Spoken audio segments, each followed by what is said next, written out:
Que l'Éternel, le propriétaire de nos âmes, continue à animer nos cœurs de ses pensées pour que nous soyons en mouvement par sa puissante main. Lui veut nous voir tous en tant que ses fils d'abord. Nous ne devons pas lui appartenir sans devenir ses fils. Nous ne devons pas lui appartenir sans devenir ses fils. Voilà pourquoi la rencontre avec lui se fait par celui qui s'appelle son fils, fils de Dieu. Car Dieu a tant aimé le monde, c'est-à-dire l'humanité, qu'il a envoyé vers l'humanité son fils unique, afin que ceux qui l'accueillent le reçoivent et croient en lui, c'est-à-dire dans ce que le Père a mis dans son fils, trouvent la vie éternelle. Et le fils opère le miracle qui s'appelle la nouvelle naissance pour les faire devenir fils de Dieu avec lui ensemble, lui en tant que frère aîné. Parce que nous devons changer, être transformés dans la manière de vivre et d'exister, attendre vers l'image que nous avions perdue. Sans devenir l'image de son fils, nous ne pouvons pas être en harmonie avec lui. Ajoutez ça dans les pensées de vos cœurs. Romains, chapitre 8, verset 29, dit ceci. Vas-y, lecture. Il faut être rapide, frère. Hein? Rapide. Chapitre 29. Car ceux qu'il a prédestinés d'avance, tu as du retard, frère. Ceux qu'il a prédestinés d'avance, il les a aussi prédestinés à être semblables à l'image de son fils, afin que son fils fût le premier-né entre plusieurs frères. Arrête-toi là, reprends encore. Car ceux qu'il a connus d'avance, ceux qu'il a connus d'avance, ceux que Dieu a connus d'avance avant la création, il nous connaissait avant la création, avant de nous créer, avant que le monde entier ne soit fait. Ce qu'il a connu d'avance, il nous a prédestinés. Il nous a déjà donné dans son plan ce que nous devons être, ce que nous allons devenir. Si nous sommes créés, nous allons devenir quoi? Donc, c'est cela qu'il appelle ses prédestinés. Prédestinés, ça veut dire qu'il a déjà donné la destination à nos vies, ce que nous devons être, ce que nous serons avant de nous créer. D'avance. Et il a fait que nous tendions vers l'image de son fils. Nous avons perdu cette image-là depuis le premier péché. Adam et Ève seuls ont été créés à l'image de Dieu. Mais tous les enfants que Adam a mis au monde n'ont pas continué à être l'image de Dieu. Ils n'ont jamais été l'image de Dieu. Même pas un peu. Adam les a engendrés, c'est-à-dire les a mis au monde à sa propre image. Voilà pourquoi, sur la terre, chaque enfant ressemble à ses parents. Et dans le sang, et dans le caractère, et dans la physionomie même. Dans les gestes, dans les faiblesses du corps, dans les actes et les œuvres que l'on reconnaît dans le corps des actes. Voilà pourquoi il est dit ceci. Il faut être rapide, frère, sinon je vais lire moi-même. Genèse chapitre 5, verset 3 à 5. Genèse chapitre 5, verset 3 à 5. Oui. Adam, âgé de 130 ans, engendra un fils à sa ressemblance, selon son image. Et à sa ressemblance. Adam engendra un fils, et que ce soit Caïn, que ce soit Abel, ils ont été nés à l'image de leur père Adam. Voilà pourquoi il est repris ici, au verset 3 jusqu'à 5. Reprends. Adam, âgé de 130 ans, engendra un fils à sa ressemblance, selon son image. Et il lui donna le nom de Seth. Continue. Le jour d'Adam, après la naissance de Seth, furent de 800 ans. Et il engendra des fils et des filles. Tous les jours qu'Adam vécut furent de 930 ans, puis il mourut. Donc, attention. Vous réclamez déjà, chaque jour, vous vous réclamez déjà de Dieu. C'est-à-dire que vous appartenez à Dieu. Vous dites cela. Mais si la pensée est au-dedans de vous, de tendre vers l'image de Jésus-Christ, la nature de Jésus-Christ manque dans votre cœur, vous êtes des faux enfants de Dieu. Vous continuez à être des faux enfants de Dieu. Romains 8, verset 29. Car tous ceux que Dieu a connus d'avance, avant la création, il les a prédestinés à être semblables à l'image de son Fils, afin que son Fils fût le premier-né d'entre plusieurs frères. Premier-né, c'est-à-dire quoi? Ça veut dire les frères en question, ils deviendront frères comment? Parce que le Père a mis dans son Fils le pouvoir de leur donner la nouvelle naissance pour devenir ses frères. On n'est pas frère de Jésus-Christ sans la nouvelle naissance. On n'est pas frère de Jésus-Christ sans devenir fils de Dieu. Pour devenir fils, est-ce que dans ton cœur, quand tu marches dans la relation avec Dieu, là, les pensées là sont en toi?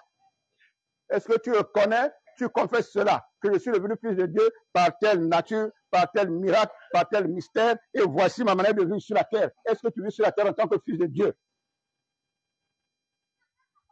Celui qui marche sur la terre en tant que fils de Dieu écoute la voix de Dieu, le conseil de Dieu dans le Fils unique là, qui est devenu ton frère aîné, et Seigneur, et Sauveur. C'est lui. C'est lui qu'il faut écouter. Dans Matthieu chapitre 17, verset 5. Matthieu chapitre 17, verset 5. Matthieu chapitre 17, verset 5. Matthieu 17, verset 5. Comme il parlait encore, une nuée lumineuse les couvrit. Et voici une voix fut entendre de la nuée. Ces paroles, celui-ci est mon fils bien-aimé. Ces paroles ici, que le Seigneur communique à nous tous par la bouche de l'un de ses fils, en ma personne, sont pour que nous continuions à recevoir la vie de Dieu avec abondance. La vie de Dieu à travers ces paroles-ci. Il ne faut pas écouter ça avec négligence. Il ne faut pas écouter ça en raisonnant humainement. Car ce sont les paroles de Dieu et non les paroles d'un homme. Si tu veux, tu retrouves ça dans l'Écriture. Et si tu les rejettes, tu n'es pas enfant de Dieu. Celui qui n'est pas enfant de Dieu est enfant du diable. C'est clair. Celui qui est enfant de Dieu n'est plus enfant du diable. Celui qui est enfant de Dieu n'est plus enfant du diable parce qu'il est né de nouveau. Tous ceux qui ne sont pas nés de nouveau sont entre les mains du diable continuellement. Il faut la nouvelle naissance pour appartenir à Dieu. Lecture. Matthieu 17, verset 5. Comme il parlait encore, une nuée lumineuse les couvrit. Et voici une voix fut entendre de la nuée. Ces paroles, celui-ci est mon fils bien-aimé, en qui j'ai mis toute mon affection, écoutez-les. Envoie-le là-bas. Il y a une natte là-bas.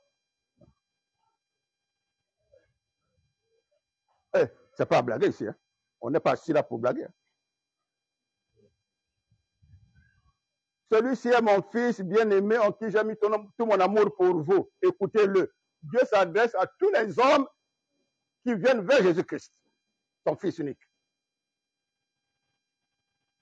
Ce n'est pas que c'est écrit dans la Bible là-bas, pas là-bas. Ça doit être écrit en toi. Ton cœur devient la table du Seigneur, là où il met sa parole avec son propre doigt à lui, appelé le Saint-Esprit en toi. Pour que ça reste maintenant en toi là. Pour te donner la vie de Dieu. Si les jours de Dieu, du prometteur de la parole au-dedans de toi, si ces jours pour toi ne sont pas encore arrivés, ceux qui tuent les gens qui sont sans Dieu là, ne peuvent pas encore réussir sur toi. Et c'est pas pour vous faire plaisir. Hein. Je dis la vérité. Sinon, nous-mêmes là, les démons de la sorcellerie partout allaient déjà nous arracher.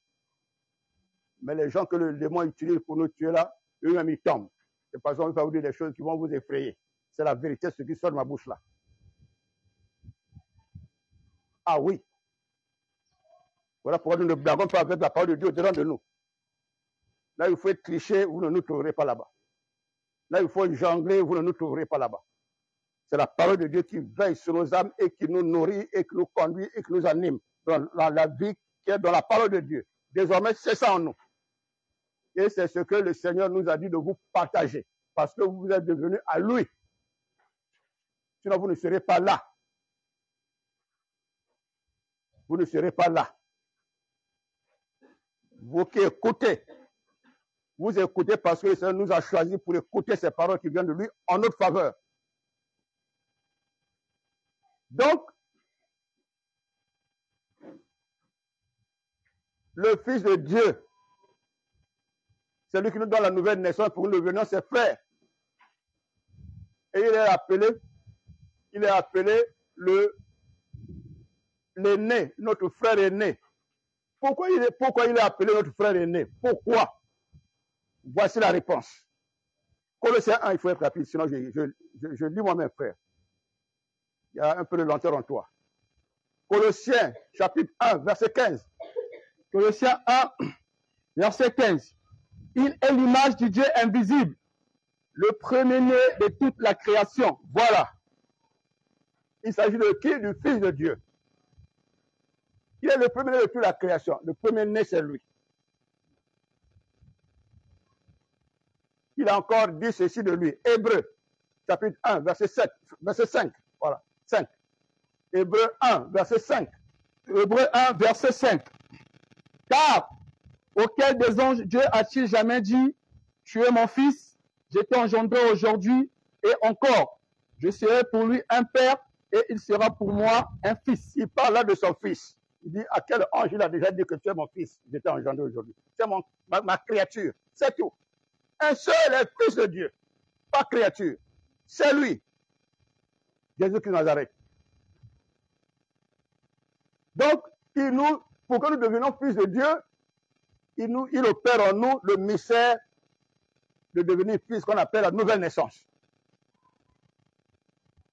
C'est ce qu'il avait annoncé à un juif qui s'appelait Nicodème. Il voulait que tu naisses de nouveau. Nous tous, nous sommes appelés à naître de nouveau pour devenir fils de Dieu. Et pour devenir fils de Dieu, il va opérer en toi le baptême qui s'appelle le baptême du Saint-Esprit.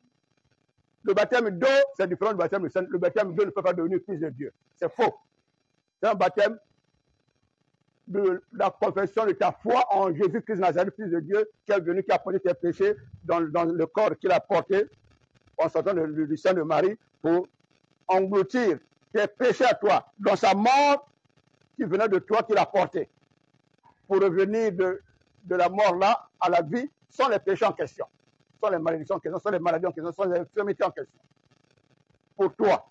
Maintenant, toi, tu acceptes que Jésus-Christ était venu pour moi. Il a porté mes péchés. Comme lui ne pouvait pas mourir, pour mourir, il faut avoir les péchés. Or, lui ne pouvait pas pécher. Pour qu'il meure, il fallait qu'il porte mes péchés à moi. C'est de ma mort qu'il est mort.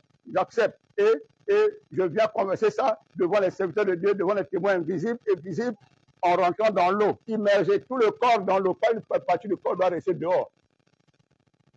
C'est ça qu'on appelle le bain, qui a été traduit par les Français. Le mot baptême signifie le bain, c'est-à-dire baigner, kolinda. Et puis quand je sors, comme Jésus était ressuscité, je ne reste pas dans l'eau pour toujours. Je sors pour accepter que la nouvelle vie, la vie de résurrection de Jésus-Christ devient aussi mon héritage. Je commence à vivre seulement sous son conseil dans la parole de Dieu. Le monde n'est plus mon enseignement. Le monde n'est pas mon enseignant. Le monde n'est pas mon maître. Je commence à vivre selon la pensée de Dieu par son Fils dans ma vie pour devenir un même esprit avec lui, un même corps avec lui. Lecture. À qui le rappelle? 1 Corinthiens 6, verset 17. Je deviens une même vie avec lui, un même esprit, pas deux esprits, un même esprit avec lui. Son esprit en moi m'anime tout entier, en une seule personne, avec lui. Lecture. 1 Corinthiens 6, verset 17. Oui. Mais celui qui s'attache au Seigneur est avec lui un seul esprit. Voilà, un seul esprit. Donc si quelqu'un dans l'invisible, les démons, les esprits qui sont des créatures, toi tu as en toi l'esprit qui n'est pas une créature. Tu as en toi l'esprit qui les a créés. Et tu confesses cet esprit-là au nom du Fils de Dieu. Parce que c'est l'esprit du Fils qui est venu habiter en toi. Avec mesure, bien sûr, appelé le Saint-Esprit. Il porte le nom du Saint-Esprit quand il est dans l'homme, pour opérer les œuvres par l'homme, pour opérer les œuvres de transformation de l'homme, de régénération de l'homme, pour sanctifier l'homme, pour rendre l'homme de plus en plus spirituel, participant de la vie divine, de la parole de Dieu, participant de la vie d'esprit de Dieu. membre et citoyen du royaume des cieux, par l'Esprit qui habite maintenant en toi, appelé le Saint-Esprit.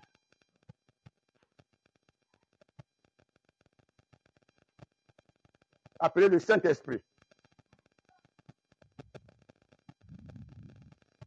2 Corinthiens chapitre 1, verset 22.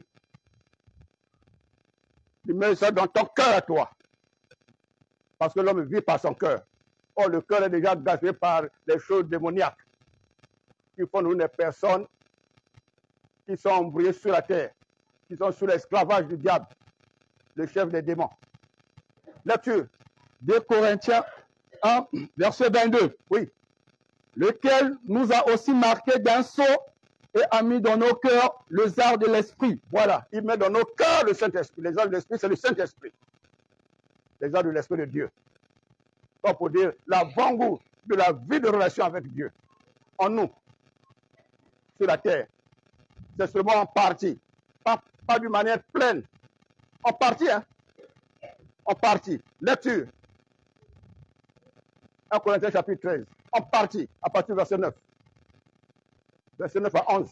En partie. Ou encore à 12. En partie.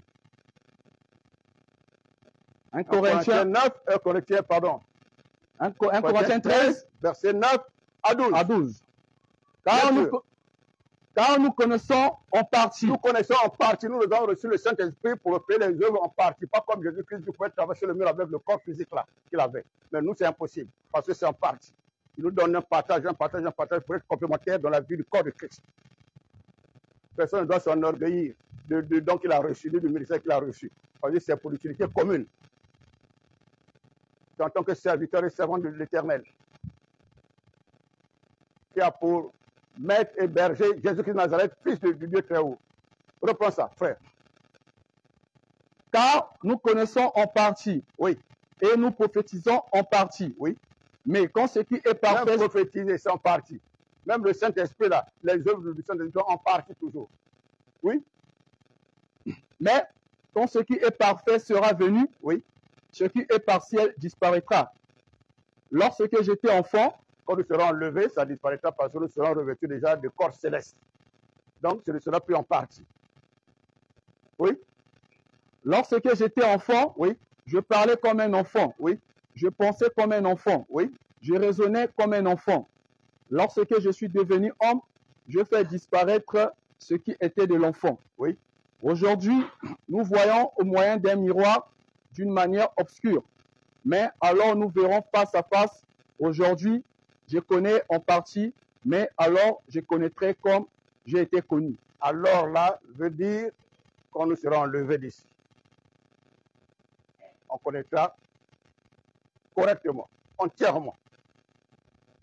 Donc pour l'instant, nous recevons la vie de l'Esprit de Christ, mais celui qui opère dans la complémentarité de toutes choses, merveilleusement, de manière complète.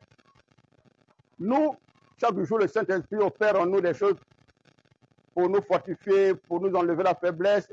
Si vous ne vous adonnez pas, vous serez toujours des personnes. Oh, c'est la faiblesse, non. Oh, c'est la faiblesse, non. Vous n'irez jamais de l'avant. Et l'enlèvement n'est pas encore pour vous. Vous continuez à vivre comme ça. Sachant que c'est en partie, mais nous devons nous adonner au Seigneur. Pour que le Seigneur, par le Saint-Esprit, nous conduise. Quand il est dit, soyez remplis du Saint-Esprit, ça ne veut pas dire que vous allez maintenant vivre comme Jésus-Christ. Non. Ça veut dire la part de la grâce par le Saint-Esprit qui vous est donnée. Vous devez vous disposer de manière à ce que tout ce qu'il doit faire en vous trouve le chemin. Ça se fasse sans qu'il n'y ait blocage en vous. Être rempli du Saint-Esprit, c'est ça. C'est-à-dire s'ouvrir aux œuvres que le Saint-Esprit a choisi de faire dans son ministère, dans son don, en vous. C'est ça. C'est ça. Ça ne va jamais vous faire envoler. Ça ne va jamais vous faire disparaître ici. Jamais. Donc, chacun reçoit de Dieu une petite part, selon les dons, les potentialités, les capacités, là, les ministères, là, comme il est écrit. Lecture. C'est-à-dire le rappel, après, on va continuer. Parce qu'il y en a qui viennent, qui sont nouveaux, qui ont besoin d'écouter ça. Éphésiens 4, verset 7. Éphésiens 4, verset 7. Oui. Mais À chacun de nous, la grâce a été donnée selon la mesure du don de Christ. La mesure du don de Christ, c'est-à-dire le don du Saint-Esprit. Christ, c'est par le Saint-Esprit qui est venu habiter en nous, qui est un don de Dieu en nous. Mais il utilise notre corps. Il utilise notre corps. Donc notre corps est appelé à être maintenant utilisé, à vivre par le Saint-Esprit. Par le Saint-Esprit. L'Esprit de Dieu ou encore l'Esprit de Christ s'appelle en nous Saint-Esprit. Et les œuvres que Dieu opère par nous, par son Esprit en nous, à travers nous, les membres de notre corps s'appellent les œuvres du Saint-Esprit. Étant en nous, étant dans l'homme. Quand l'Esprit de Dieu se meut pour envoyer le vent ici, pour opérer les œuvres là dans la nature, il ne s'appelle pas Saint-Esprit. On dit que c'est la main de Dieu. C'est la parole de Dieu qui opère ça. Il s'appelle parole de Dieu. Mais quand le Saint-Esprit habite maintenant, l'Esprit de Dieu habite maintenant en nous, c'est là il s'appelle notre Saint-Esprit. Ça veut dire qu'il nous sanctifie. Il nous fait participer à la vie de sainteté de Dieu. On devient des saints, comme Dieu est saint, par son Esprit en nous. Son Esprit en nous. Donc quand vous êtes maintenant enfant de Dieu, le Saint-Esprit ne peut pas être hors des enfants de Dieu. Je vois Satan, il a aveuglé certains chrétiens qui appellent le Saint-Esprit sans être dans le corps, dans l'espace. Cet esprit vient, cet esprit descend. Il est là-bas sans être dans un corps d'un croyant, d'un fils de Dieu. Ça, c'est les appellations sataniques, ça. De l'esprit qu'on appelle l'antéchrist. Il invente des choses en faisant croire que c'est le Saint-Esprit, c'est Jésus-Christ. Quand l'Esprit de Dieu vient habiter en toi, il est promis en tant que Saint-Esprit venant habiter en toi. Il doit habiter dans l'homme et non dehors et dans l'espace et non sans l'homme. Il vient habiter dans le cœur des croyants, ceux qui ont reçu Jésus-Christ comme Fils de Dieu, qui est venu maintenant pour accomplir la mission qu'on appelle délivrer, sauver et racheter nos âmes. Donc, le mot Jésus là, c'est un nom de la fonction qu'il est venu accomplir ici. Ce n'est pas son identité. Le mot Christ là, c'est-à-dire oint de l'éternel là, c'est aussi par rapport au corps qui doit venir se livrer ici en sacrifice. Mais qu'il va utiliser le corps, avant le sacrifice, il va utiliser le corps là, animé par son esprit pour opérer les œuvres ici, qu'on connaisse que oui, Dieu est vraiment venu visiter les humains. Il est venu les appeler à lui. Voilà pourquoi le Christ, un jour, a donné cette parabole. Il dit, un homme avait deux fils. Le petit frère dit, Père, donne mon héritage, je veux déjà partir vivre là où je veux. Il a forcé la main, le père a dit, non, mais nous vivons déjà ensemble ici, toi et ton grand frère, ça va ici, notre village c'est ici. Non, je veux aller là où je veux. On lui a donné, il est parti gaspiller ça pendant des années là-bas, il n'a pas pu gérer ça, il est revenu encore pleurer pour dire, j'ai déjà perdu mon héritage, recrute-moi seulement en tant que travailleur parmi tes ouvriers ici, pour que je trouve au moins un salaire. Mais le père n'a pas accepté ça comme tel. Il est venu l'accueillir, il l'a embrassé avec lui. Il dit, mon fils, pour moi, il était déjà mort. Comme il avait disparu, pour moi, je le sentais plus dans mon cœur. Il était déjà mort, mais comme je l'ai vu, pour moi, c'est comme s'il est né de nouveau. Il a fait faire une fête pour lui. Et Jésus dit qu'à travers cette parabole-là, vous êtes comme des fils pécheurs, là, rebelles.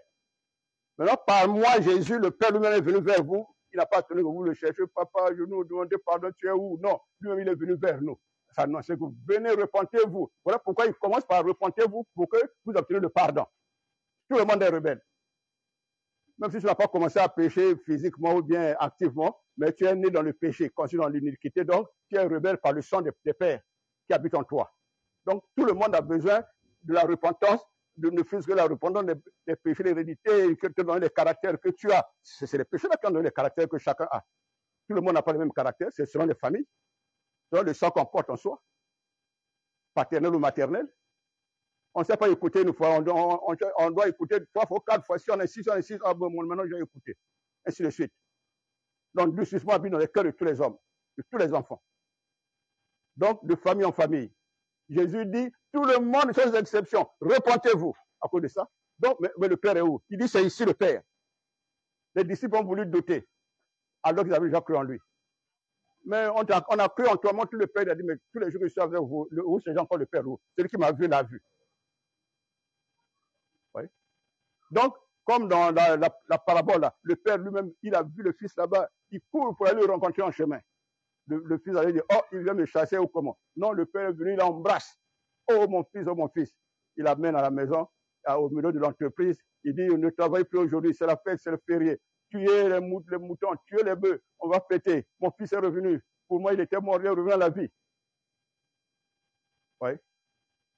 Donc, le Père sur la terre, c'est qui? C'est Jésus-Christ Nazareth. Comme le Père est Dieu, Jésus-Christ c'est le même Dieu, c'est lui. Même Dieu, c'est lui. Parmi les disciples, les 12 apôtres, il y a un qui avait douté quand Jésus est ressuscité, n'est-ce pas? Mais voici sa confession que les autres n'ont jamais confessée avant. Il a étonné tout le monde. Quand Jésus est venu maintenant, il a dit, mais tu avais douté, viens maintenant vérifier si ce n'est pas moi, si ce n'est pas le même corps qui était enterré. Regarde les blessures, regarde les blessures. Est-ce que c'est un nouveau corps? Le nouveau corps, c'est au ciel. Le nouveau corps, ce n'est pas ici. Même dans Jésus-Christ, le nouveau corps, c'est au ciel. Le nouveau corps ne mange pas la nourriture de la terre. Il a dit, donnez-moi la nourriture, je mange. Pour que vous croyez que je ne suis pas un fantôme. Mais voici ce qui s'est passé. Jean chapitre 20, verset 29. Jean 20, 29. Jean 20, verset 29. Parce que tu m'as vu, tu as... Prends 28 alors. Commence à 28. Verset 28. Thomas lui répondit.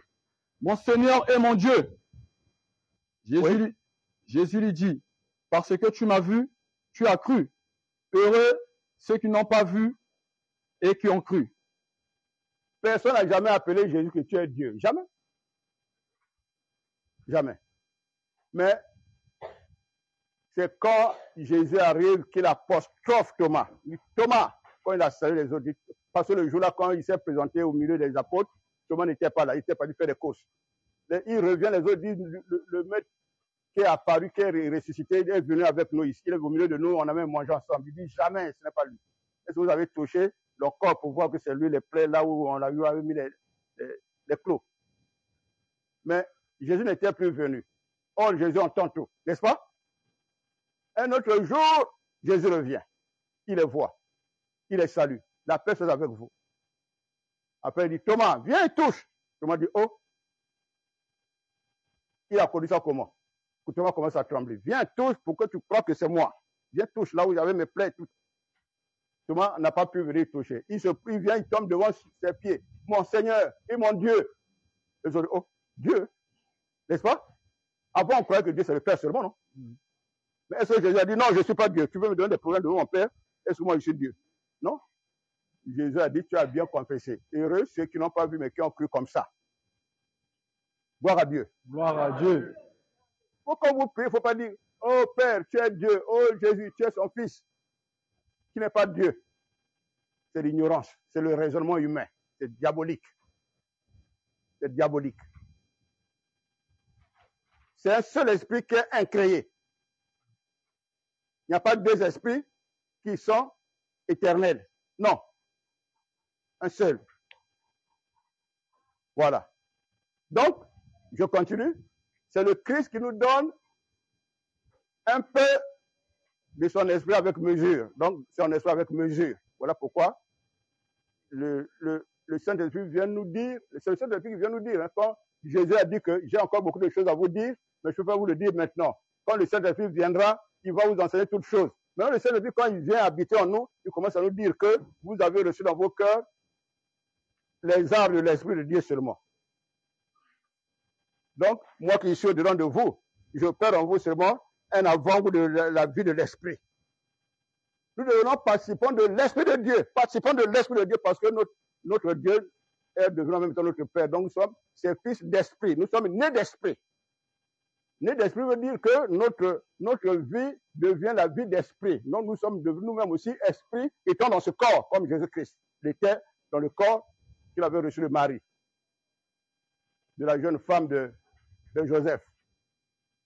Donc, aujourd'hui là, nous sommes en train de continuer pour vouloir dire ceci. Comment le Saint-Esprit se communique? Comment il se communique pour venir habiter dans quelqu'un? Ça se fait comment?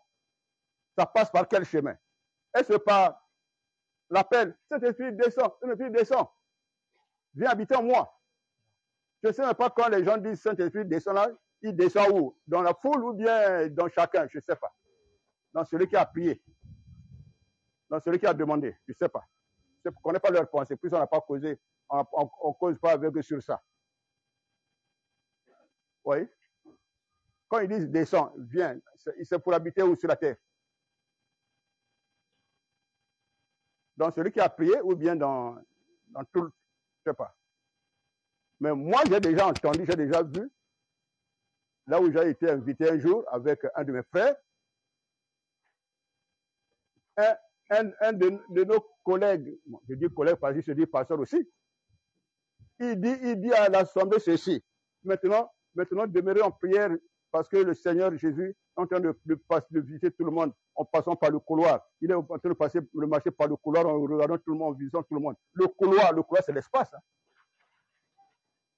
Moi et mon frère, nous nous sommes regardés. J'ai dit, je vais faire la bouche comme ça, ne dis rien. Oui. Donc, les gens pensent que Jésus est dans l'espace. Il est en train de suivre dans le couloir là aujourd'hui, là où les enfants de Dieu prient. Mais il n'est jamais dans l'espace. Ça, c'est la pensée du diable qui met ça dans la fausse croyance que les gens ont. Le Saint-Esprit pour venir habiter dans celui qui a reçu Jésus-Christ.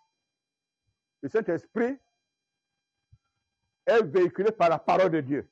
Si la parole de Dieu n'est pas prêchée, le Saint-Esprit ne viendra jamais là. Que Dieu te bénisse, ma fille. Si le Saint-Esprit vient sans parole de Dieu, donc c'est un faux Saint-Esprit, c'est l'antéchrist. Si le Saint-Esprit va venir habiter en toi, ça veut dire que tu as écouté la parole de Dieu et le Saint lui-même a sonné dans le cœur et terrain et il voit que oui, tu as accueilli Jésus-Christ, tu as pris la parole là, la prédication là, tu as donné la foi en Jésus-Christ Nazareth, Fils de Dieu. Là, maintenant, le Saint-Esprit vient habiter en toi par la parole que tu as entendue là. Le Saint-Esprit ne peut pas venir habiter en toi s'il n'y a pas encore la parole de Dieu chez toi. Il ne peut pas habiter dans un homme sans parole de Dieu. Vous voyez comment beaucoup de chrétiens sont dans la fausseté, dans l'antéchrist. Comment le Saint-Esprit va venir habiter en toi? Tu n'as même pas écouté la parole de Dieu. Tu n'as même pas cru en Jésus-Christ. Tu continues à faire vivre la vie que tu veux. Ou tu as reçu Jésus-Christ comment? Tu es devenu fils de Dieu. Tu es devenu fils de Dieu, tu as écouté Dieu à travers son fils dont il a dit écoutez-le. Donc on écoute la voix du Père dans le Fils, au-devant de toi. Mais tu ne sais pas d'écouter. Au-devant de toi, c'est quel esprit? Pourquoi tu continues à dire que c'est Jésus-Christ qui est en toi? Pourquoi tu continues à dire que c'est le Saint-Esprit du vrai Dieu qui est en toi? Quand ta vie n'est pas celle que Jésus-Christ enseigne, celle que Jésus-Christ conduit. Mais jugez vous-même. Jugez vous-même. Chacun est prêt à reconnaître qu'il est dans le faux. Chacun ici. Chacun. Ne faites pas semblant. Chacun.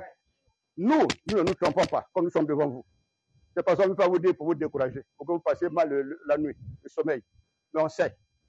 On sait qui est dans le vrai, qui ne l'est pas. De toute façon, ceux qui sont dans le vrai, ils ne sont pas nombreux. Ils ne sont pas encore nombreux. D'autres hésitent encore, d'autres, ils sont encore trop intéressés par le monde. Mais Jésus-Christ n'est pas intéressé par le monde. Jésus-Christ n'est pas dans le monde. Il n'est pas du monde. Donc vous continuez à demeurer du monde. Le vrai Jésus-Christ n'est pas encore en vous. Vous étouffez sa présence en vous. C'est à vous de choisir. Ça ne se force pas. Ça ne se force pas. Ça ne se force pas. Soyez conscients de ce que vous voulez. Nombreux veulent seulement la bénédiction que Jésus partage aux gens. Et ils sont dans l'église à cause de la bénédiction. Si la bénédiction ne vient pas, ils changent un nom pour aller verser ici ailleurs. La bénédiction, il va la trouver. Si ça n'arrive pas, il cherche encore ailleurs. Il n'est pas en train de chercher la vie de Jésus-Christ en lui. Non, il est en train de chercher la bénédiction que Jésus-Christ partage. Voilà pourquoi il peut aller de lieu en lieu. C'est ça vadouiller. C'est ça être impudique. C'est ça être prostitué, spirituel. C'est ça. Oui.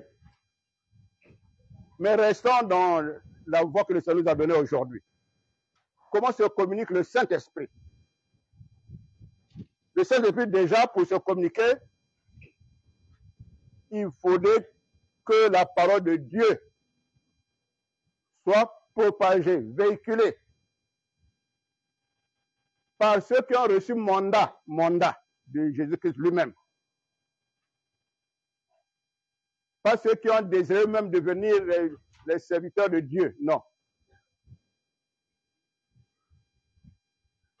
Le Saint-Esprit ne crée pas les écoles bibliques. Le vrai Saint-Esprit.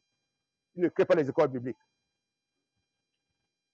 Mais si vous ne voulez pas prendre l'exemple de l'Écriture elle-même, l'Église primitive, les gens sont devenus apôtres et disciples. Comment?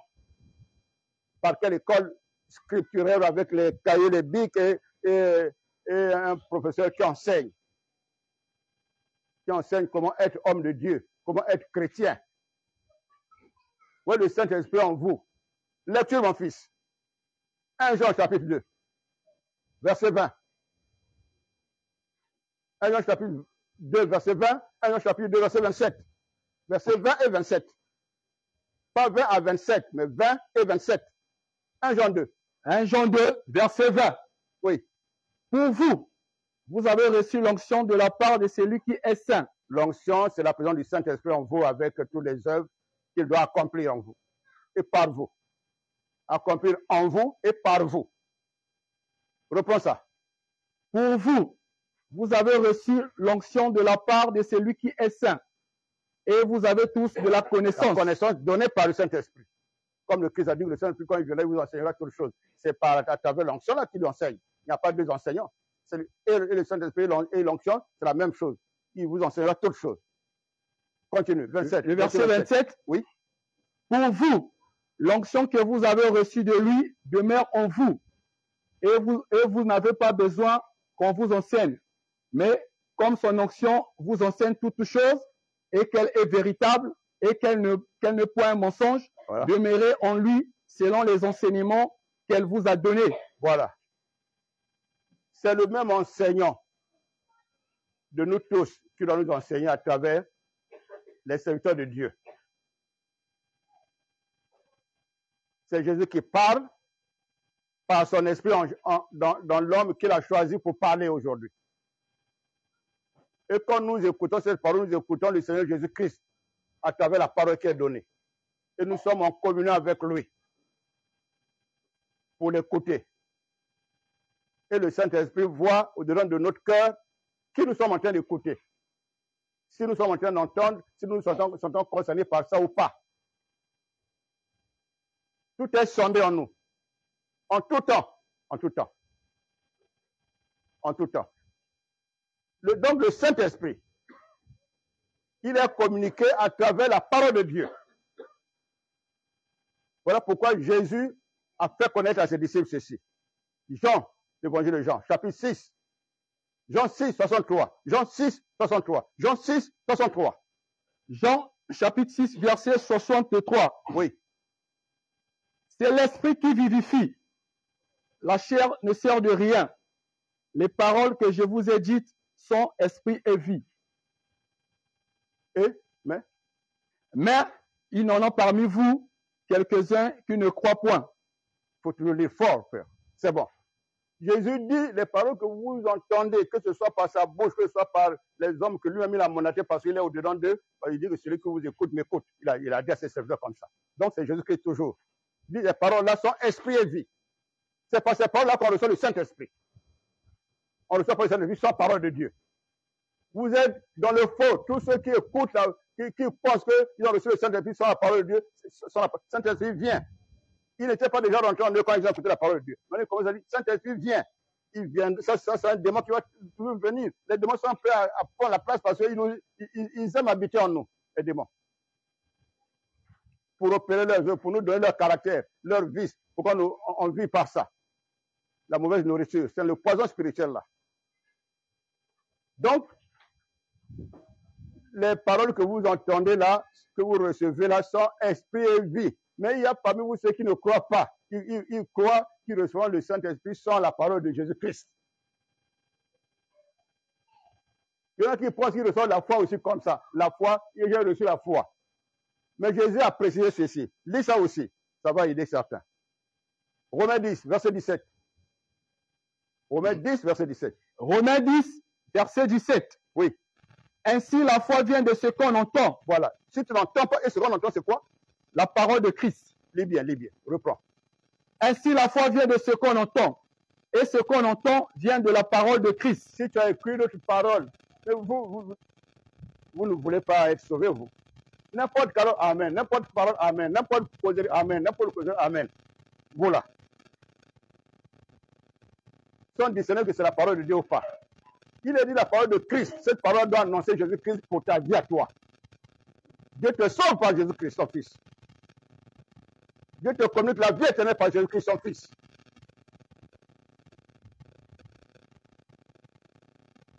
C'est cela.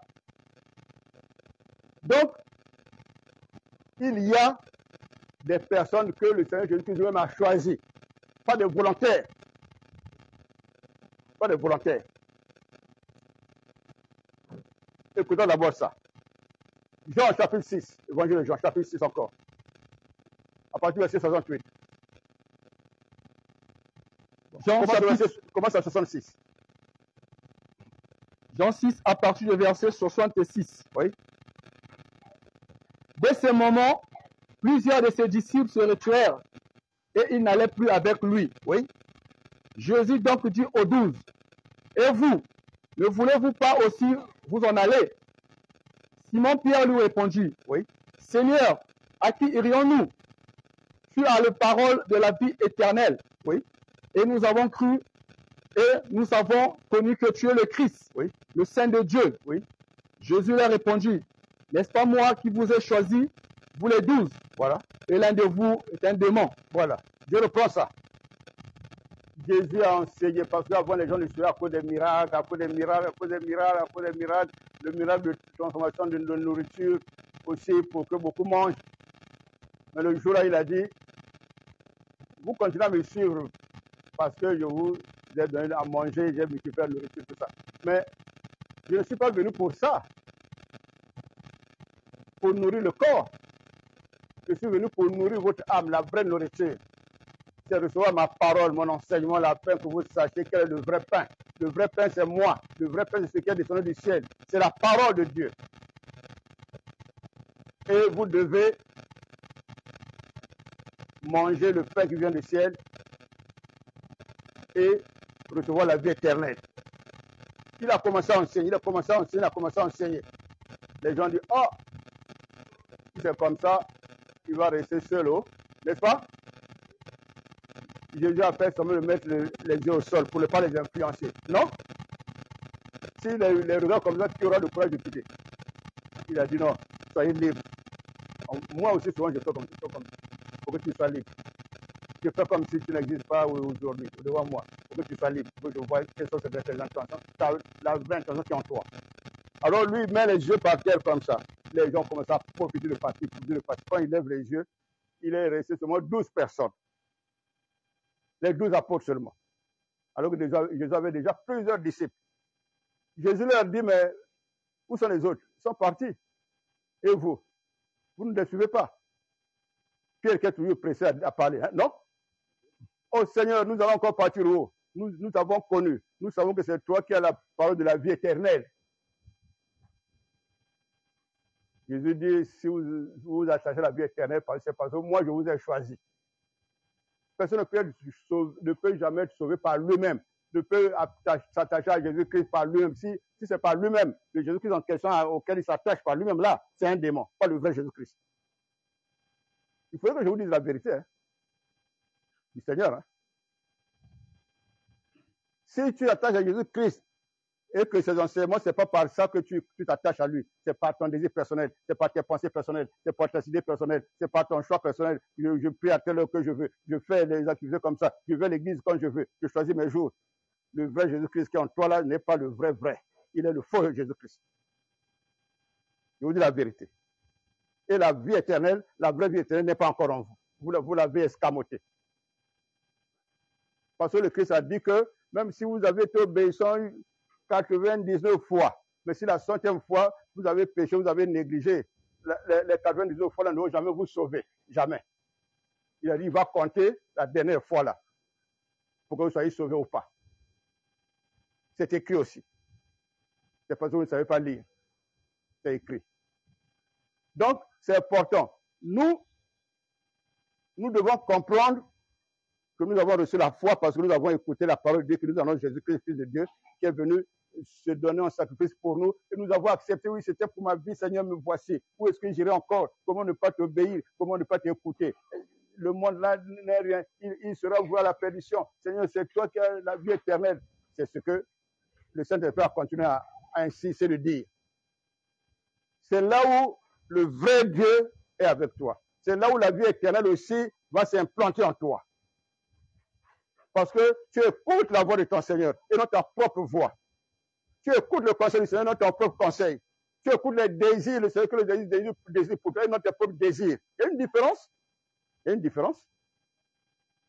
Lesquels qui écoutent leurs propres désirs tous les jours, levez-vous, levez la main.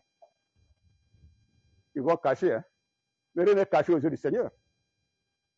Le Seigneur veut, quand il me dit de vous poser la question, c'est pour qu'il voie les cœurs qui croient se cacher devant lui. C'est ça?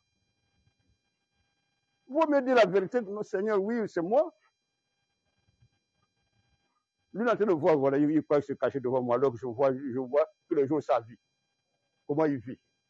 Et les intentions de son cœur. Toutes les pensées du cœur. Tous les désirs du cœur. Parce qu'en réalité, tous les hommes sont appelés à recevoir Jésus-Christ pour que le Saint-Esprit maintenant habite en eux. Qu'ils ne vivent plus sans le Saint-Esprit en eux. Ne vivez plus sans le Saint-Esprit. Il faut apprendre comment le recevoir. Et le vrai Saint-Esprit, parce qu'il y a des faux Saint-Esprits que le Christ a appelés le faux Christ ou bien l'antéchrist. Que chacun se regarde, je suis dans l'antéchrist ou pas, qu'est-ce qui me confirme que je suis dans le vrai? Où est mon obéissance? Où est la parole de Dieu devant laquelle je tremble? Voilà. Est-ce que je commande la parole de Dieu chez moi? Si je veux l'appliquer ou pas, ça me regarde, je commande. Si je veux la laisser de côté, d'abord je laisse. Est-ce que la parole de Dieu est plus grande que moi? Voilà. Si je suis enfant de Dieu, c'est tout ça que je dois vérifier dans ma vie. Maintenant, comme chacun sur la terre ici, ne manque pas d'esprit au-dedans de lui. Avant de recevoir le Saint-Esprit, tout le monde a un démon en lui. Au moins un, mais sinon plusieurs. Qui doute. Que la personne qui doute se lève. Que la personne qui doute, que moi, depuis que je suis né, je n'ai jamais eu de démon dans ma vie, jusqu'à ce que je rencontre Jésus-Christ, je n'ai jamais eu de démon en moi. Qui se lève. Non, librement, levez-vous. Non, quelqu'un qui dit qu'il n'a pas de démon en lui, même s'il n'a pas encore reçu Jésus-Christ, il n'a pas de démon en lui, qui se lève.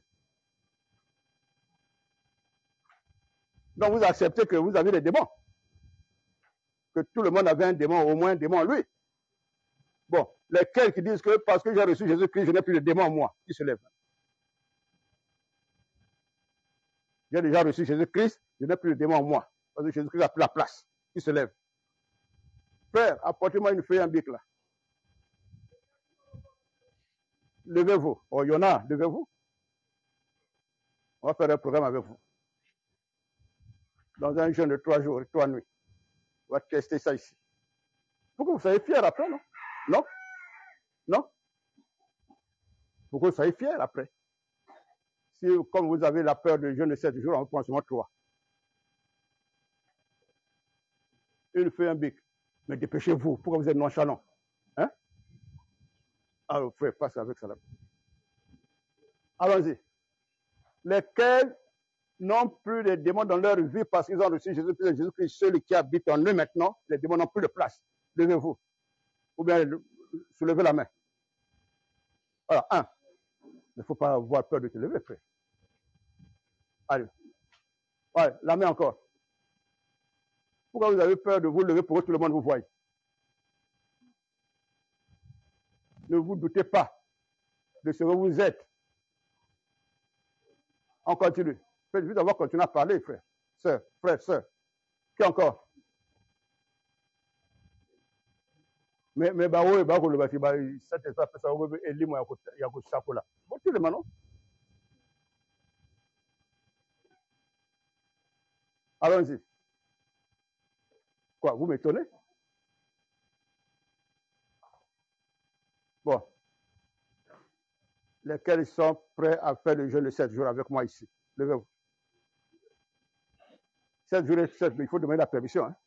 Ils vont t'accorder ça. Tu vas partir et revenir. Lesquels sont d'accord? Prends les noms.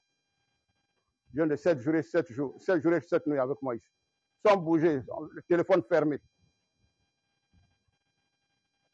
Sans faire les va-et-vient, sans sortir. En dehors des braves qui, malgré le manque de permission, ils vont venir et puis ils reviennent. Mais au collier, on dirait que c'est vraiment été. Hein?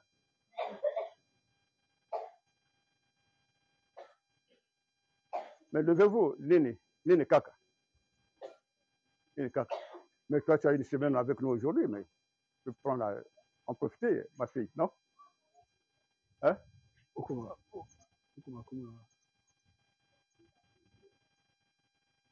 Allons-y, allons-y.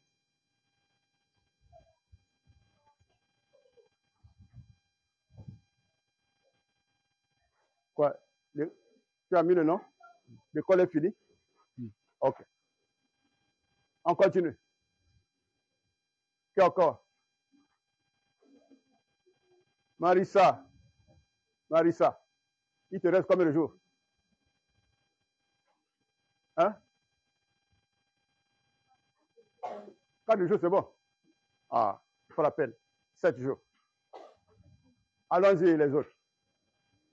Mais les braves frères, les braves sœurs là, que je connaissais là, qu'est-ce qu'il y a?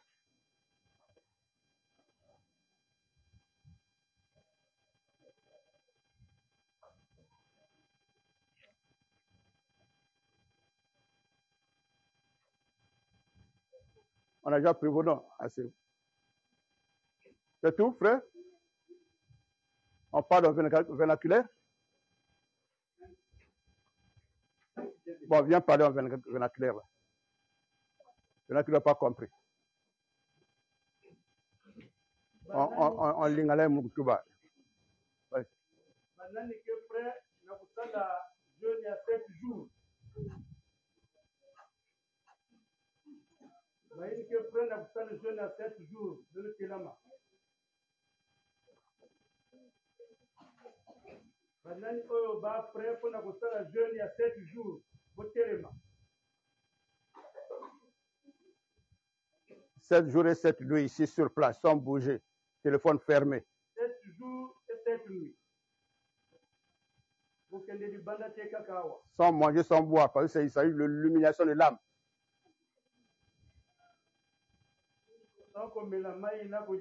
Donc, bah, Yokaki. Bon, ok, merci.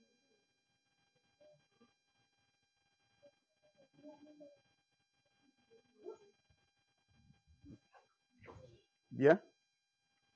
Suivons très bien. Suivons très bien. C'est très porteur. Hein? Ça bénit beaucoup. Hein? Ne regrettez pas après. Hein? Ok. La communication du Saint-Esprit. Vous voyez, on prend un exemple. Quand les apôtres avaient reçu mandat pour faire tous les hommes, les disciples, partout, ils vont prêcher la bonne nouvelle de Jésus-Christ de Nazareth, fils de Dieu. Fils de Dieu. Par leur prédication et par leur prière, le Christ qui était en eux, qui les animait, qui leur avait donné un mandat, confirmait que oui, c'est moi qui t'ai envoyé. Par ta prière, oui, par la prédication que j'ai mise en toi, voici la personne à bien écouter. C'est Jésus-Christ qui est dans la parole de Dieu là. Puisqu'il a dit que la parole en question, esprit et vie. Vie de Dieu, quoi, et esprit de Dieu. C'est lui qui est dans la parole en question. Et il communique le Saint-Esprit à ceux qui ont disposé leur cœur. On va lire un exemple. Actes des Apôtres, chapitre 10. Actes des Apôtres, chapitre 10. L'apôtre Pierre devant Corneille et sa famille. Actes des Apôtres, chapitre 10. À partir du verset 30. Actes des Apôtres, chapitre 10, à partir du verset 30. Je vais lire. Allons-y. Corneille dit à Pierre, il y a 4 jours, à cette heure-ci, je priais dans ma maison, et à la 9e heure, ça veut dire 15 heures, d'accord? Quand on dit 9e heure, première heure, là, il faut ajouter plus 6. C'est bon? Oui. Voilà. Donc, dans ma maison, à la 9e heure, et voici un homme vêtu d'un habit éclatant se présentant devant moi, c'est-à-dire un ange, et dit, Corneille, ta prière a été exaucée, et Dieu s'est souvenu de tes aumônes. On va donc à Joppé, Joppé c'est une petite ville, et faire venir Simon surnommé Pierre. Il est logé dans la maison de Simon Corroyeur, près de la mer. Quand il sera venu, il te parlera. Il te dira ce que tu dois connaître. Voilà. Aussitôt, j'ai envoyé vers toi mes hommes, et tu as bien fait de venir. Maintenant donc, nous sommes devant Dieu, nous sommes tous devant Dieu pour entendre tout ce que le Seigneur t'a ordonné de nous dire. À partir du verset 34, Pierre ouvre maintenant la bouche. À partir du verset 34. Alors Pierre, ouvrant la bouche, dit, en vérité, je connais que Dieu ne fait point accepter de personne. Il n'a pas de parti pris en lui. Il n'a pas d'injustice. Mais, quelle que soit la nation, celui qui le craint et pratique la justice, lui est agréable. Oui, craindre Dieu, c'est important. Quand tu fais ce que tu veux, tu ne crains pas Dieu. Tu ne cherches pas son écoute, tu ne cherches pas selon ce que lui t'ordonne. Les commandements de Dieu, les oracles de l'Éternel. Donc, lui est agréable. Il a envoyé la parole aux fils d'Israël en leur annonçant la paix par Jésus-Christ, qui est le sauveur de tous. Vous savez ce qui est arrivé dans toute la Judée après avoir commencé en Galilée à la suite du baptême que Jean a prêché. Vous savez comment Dieu a oint du Saint-Esprit et de force Jésus de Nazareth qui allait de lieu en lieu, faisant du bien et guérissant tous ceux qui étaient sous l'empire du diable, car Dieu était avec lui. Nous sommes témoins de tout ce qu'il a fait dans le pays des Juifs et à Jérusalem. Ils l'ont tué en le pendant au bois. Au bois. Le mot croix ne signifie pas le bois. Le mot croix, spirituellement, son sens spirituel signifie les souffrances, les tortures qu'il a connues, qu'il a endurées là, qu'il a subies en tant que victime. C'est ça ce qu'on appelle la croix du Christ. Mais son corps était pendu sur le bois. Voilà. Les enseignements sont donnés régulièrement ici avec beaucoup d'explications et des questions à poser aussi. Dieu était avec lui. Voilà. Donc, en le pendant au bois. Verset 40.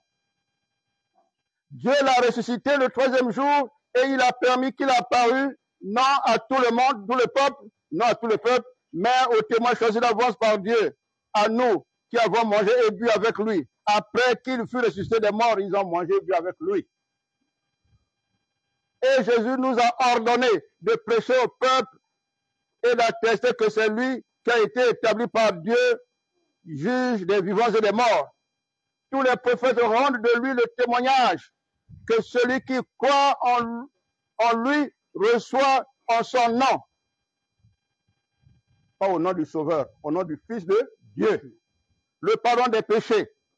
Comme Pierre prononçait encore ces mots, le Saint-Esprit descendu sur tous ceux qui écoutaient la parole. Oui.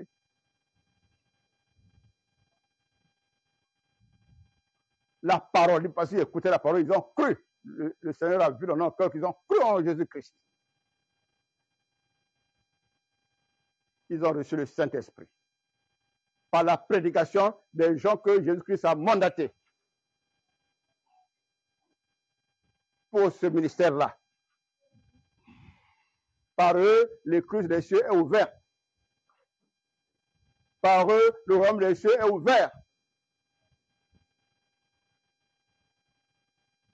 Par ceux qui annoncent le Fils de Dieu. Le Fils de Dieu lui-même fait le choix.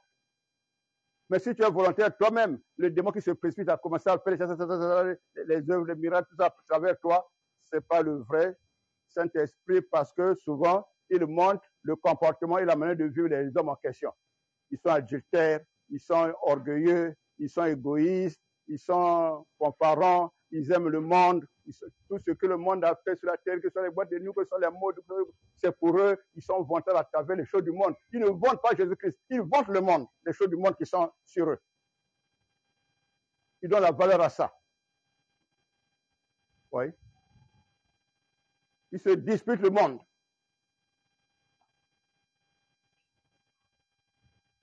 Mais on a les yeux et l'attention pour voir, pour observer et pour discerner. La pléiade des hommes de Dieu là, ce n'est pas ça ce que Jésus-Christ a établi. Chez Jésus-Christ, c'est seulement peu d'hommes. Pas la pléthore des hommes de Dieu. Ça, ce n'est pas de la part du vrai Jésus-Christ, du vrai Fils de Dieu. Non, c'est faux. On doit voir en eux, on reconnaît à travers eux, à travers les milliers là, une dizaine qui portent à chacun au moins une marque du Seigneur, de l'attitude du Seigneur, ou bien de l'humilité du Seigneur, ou bien de la simplicité du Seigneur, du Seigneur, de la vue de désintéressement, tout ça en eux. Oui, ils ne convoitent rien. Leur vie est pour les autres. S'ils sont mieux des autres, ils se montrent même, on sait même qui est même leur chef ici, qui est même leur pasteur ici, on ne trouve pas. Il faudrait qu'on désigne. On n'arrivait pas à reconnaître Jésus-Christ quand il était assis au milieu des autres. Les gens cherchaient, venaient demander aux disciples, nous voulons voir Jésus, alors que Jésus était bien assis là. Oui. J'ai vu des gens ici qui sont hommes de Dieu. Quand ils voient les nouvelles personnes venir, ou bien les autorités venir vers eux, eux commencent à montrer qu'ils sont les grands chefs. Un tel, oui, cours là-bas, ça va vite. Va vite. Bon, c'est lui le chef. Regardez, quel orgueil. Si. J'ai vu ça. Ils sont nombreux comme ça. Et vous trouvez en eux Jésus-Christ. Mais il y a des faux Jésus, il y a d'autres Jésus. Mais nous cherchons le vrai. Nous voulons être en communion avec le vrai. Ça est passé. On reconnaissait Jésus-Christ. S'il commence à prêcher. S'il ne prêche pas, on ne sait même pas si Jésus-Christ vit dans la vérité. On ne sait pas. Mais d'autres, ils ne sont pas en train de prêcher, mais il y a le gars du corps, il y a la fanfare, il y a la sirène. Oh, qui passe là-bas? C'est le ministre. Oh non, l'homme de Dieu.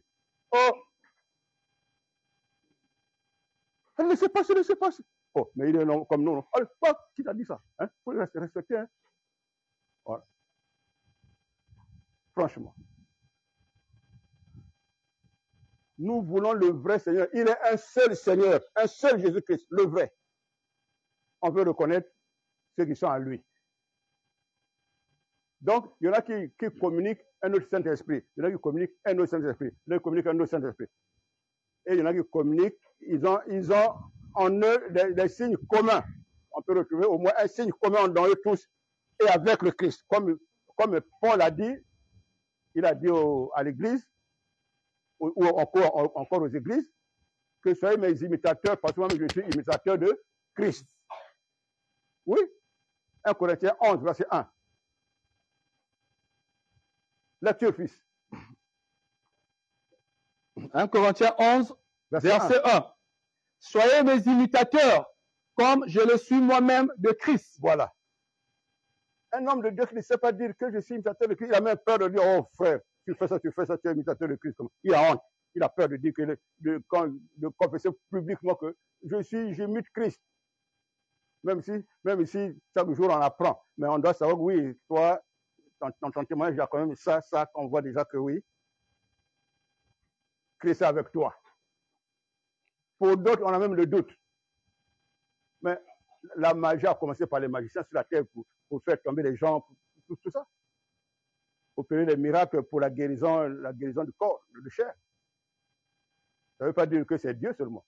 Simon le magicien, vous ne connaissez pas l'Acte des Apôtres, chapitre 8? Toute la ville l'appelait homme de Dieu. Toute la ville.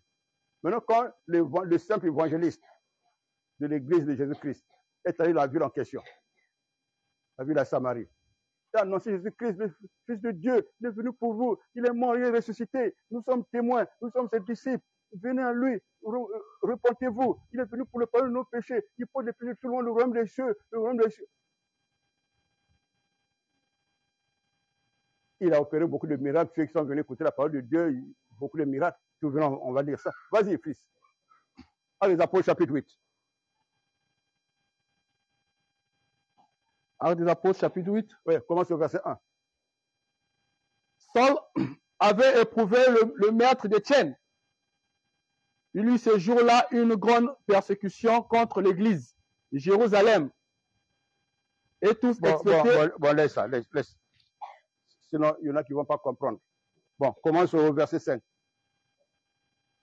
Verset 5. Oui.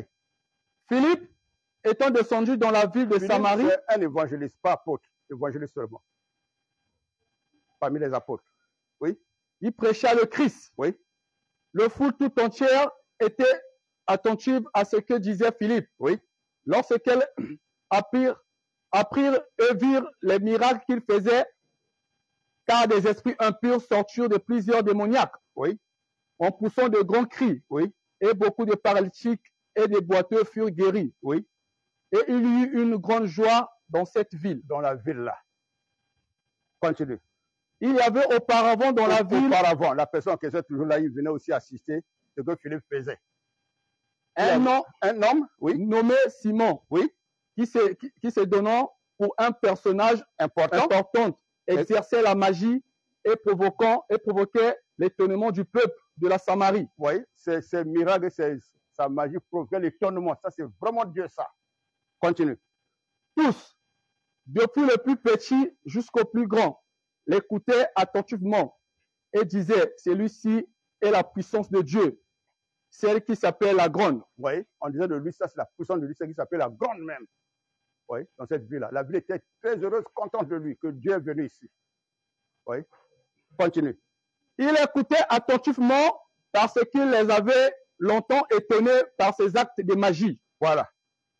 Mais quand ils eurent cru à Philippe, qui leur annonçait la bonne nouvelle du royaume de Dieu et du nom de Jésus-Christ, oui, hommes et femmes se furent baptisés. Oui. Simon lui-même crut. Et après avoir été baptisé, il ne quittait plus Philippe. Et il voyait avec étonnement les miracles et les grands prodiges qui s'opéraient. Voilà, arrête-toi là-bas là. Simon est venu aussi, il a entendu, il a dit, oh, un autre concurrent, un banda est venu là-bas. Hein? Il vient écouter, celui-là, il prêche un nom, Jésus-Christ, le royaume des cieux, tout ça, repentez-vous. Lui, il ne fait pas le baptême, lui, c'est souvent les miracles, non? Mais celui-ci, il fait le baptême, tout ça, il dit, ah, moi aussi, je vais me faire baptiser.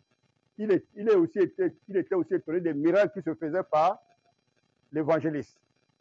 Après, il a cru, il ne quittait plus l'évangile ces jours-là. Tous les jours, il était maintenant comme un disciple maintenant, de Jésus-Christ maintenant. Jusqu'à ce que, verset 14. Verset 14, oui. Les apôtres qui étaient à Jérusalem, ayant appris que la Samarie avait reçu la parole de Dieu, ils envoyèrent Pierre et Jean. Oui. Ceux-ci arrivaient chez les Samaritains, prièrent pour eux, afin qu'ils reçussent le Saint-Esprit. Oui. Car ils n'étaient encore descendus sur aucun d'eux. Sur aucun d'eux, malgré les miracles et le baptême. Oui. Oui. Ils avaient seulement été baptisés au nom du Seigneur Jésus. Voilà, ça veut baptême d'eau. Oui. Alors Pierre et Jean leur imposèrent les mains et ils reçurent le Saint-Esprit. Voilà. Par la prière, avec imposition de main. Oui. Bon. Ça, c'est pas ceux qui ont reçu mandat. Mais l'évangéliste n'avait pas reçu mandat. S'il prie pour les gens, il baptise, les apôtres doivent maintenant aller prier maintenant pour les gens en question, l'église en question. D'accord? Ils ont reçu mandat. Maintenant, ça dépend du Seigneur. Il peut utiliser quelqu'un qui est déjà chrétien, qui a déjà le Saint-Esprit. Si dans la ville-là, il n'y a pas de personnes qui sont mandatées pour ça. On prend un exemple. Paul, celui qui est devenu Paul avant, il n'était pas encore Paul, il s'appelait Saul de Tarse. Actes des Apôtres, chapitre 9.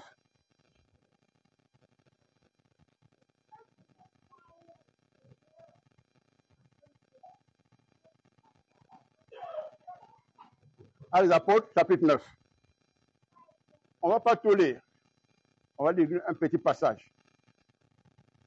Alors, Paul était contre les chrétiens, avec tous les grands chefs d'Israël. Comme lui maîtrisait la loi de Moïse, dans toute l'écriture, il maîtrisait ça. Il cite ça, tous les passages, il cite ça. Alors c'est lui qu'on envoyait avec les soldats pour attraper les chrétiens partout.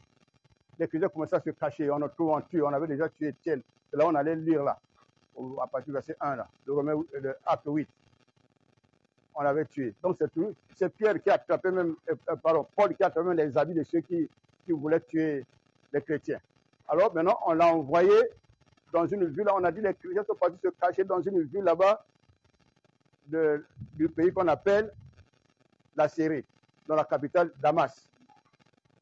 On a donné à Paul les lettres pour qu'il parte. Donc, les feuilles de route. Il part avec les soldats. Quand il arrive en chemin, Jésus-Christ, on voit une lumière qui le frappe aux yeux. Il tombe. Il devient aveugle sur place. Il entend une voix qui le parle. Il dit, oh Seigneur, qui es-tu Seigneur? Il dit, je suis Jésus de Nazareth que tu persécutes.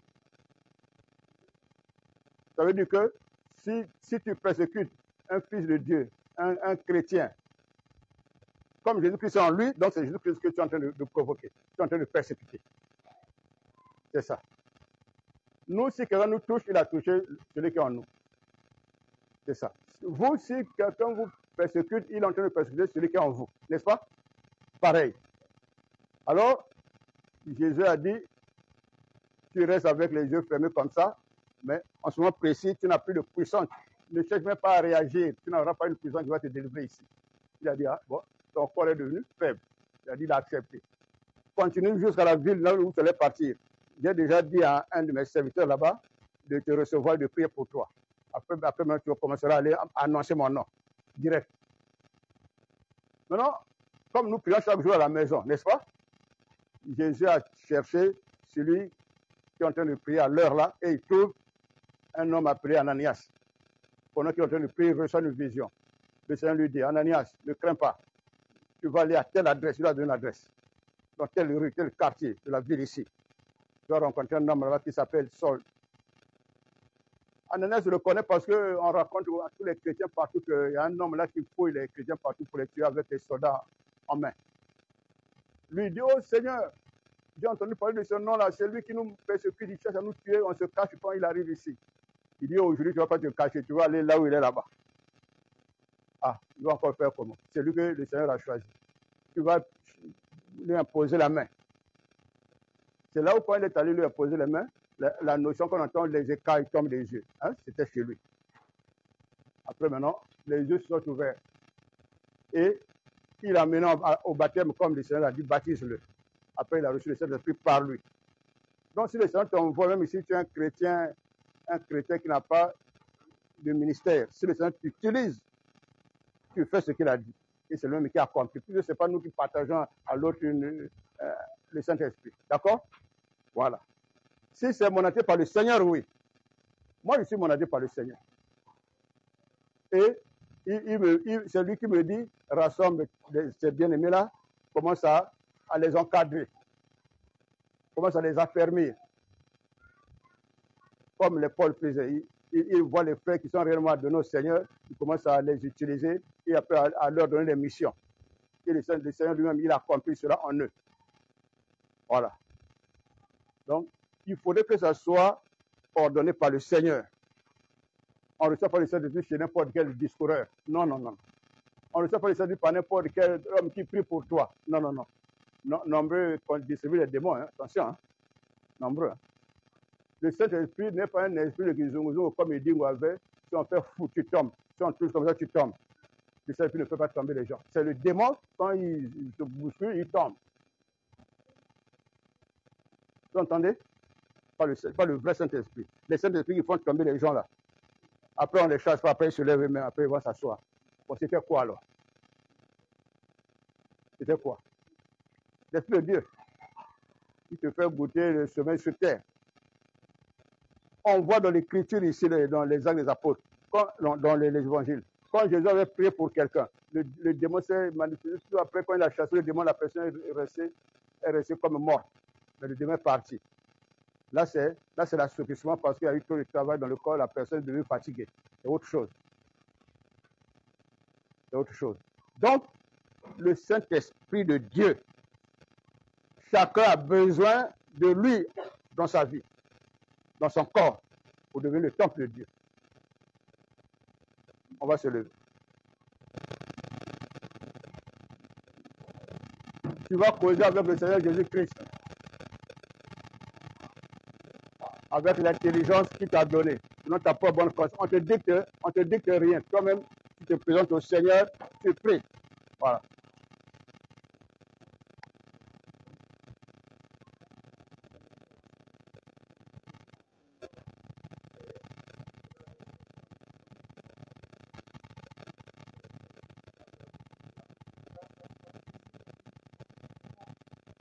Oui, agneau de Dieu, immolé pour nous.